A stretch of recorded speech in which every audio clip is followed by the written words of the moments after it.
श्री राम समर्थ। अगस्त 9। जो संतोषी वह भाग्यवान। जिसकी जरूरतें अधिक हो उसे गरीब समझे और जिसकी जरूरतें कम हो उसे अमीर समझे।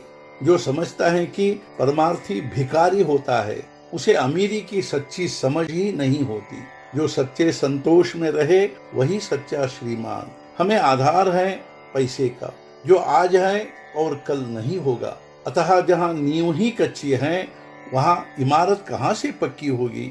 श्रीमान का अर्थ जिसके पास भगवान नहीं है केवल श्री है ऐसा न हो।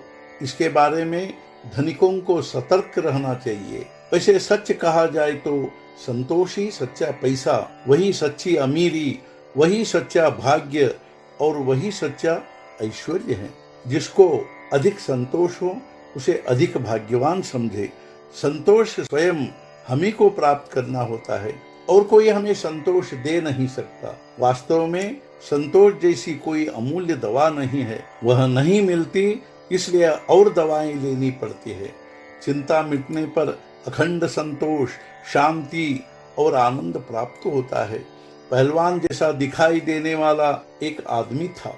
उससे पूछा तो वह बोला, अरे मुझे तो मधुमेह हुआ है, मैं भीतर से खोखला हो गया हूँ, मुझसे आप अच्छे हैं।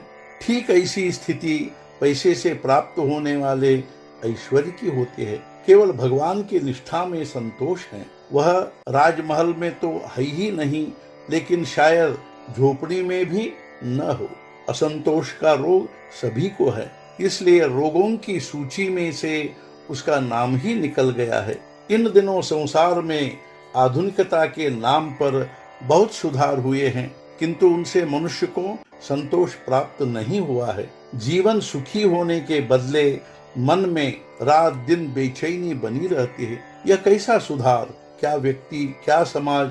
इनमें यदि सुधार अपेक्षित है तो पहले चित्त वृत्ति स्थिर होनी चाहिए। चित्त की शांति धर्म के सिवाय संभव नहीं। विद्यमान तत्वज्ञान केवल पुस्तक के वचन से प्राप्त है, अनुभव सिद्ध नहीं है, अतः उससे सच्चा संतोष प्राप्त नहीं होगा। वस्तुतः प्रत्येक जीव को भगवान की प्राप्ति की तड़पन, आकुलता होनी चाहिए। जो भगवान के बिना रहता है उसे सुख दुख होता है, और सुख का मतलब भी क्या है? दुख की कमी यानी सुख।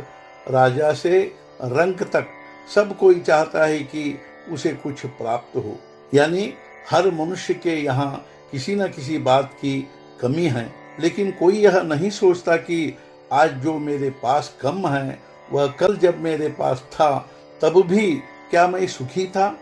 इसका उत्तर नहीं था होगा।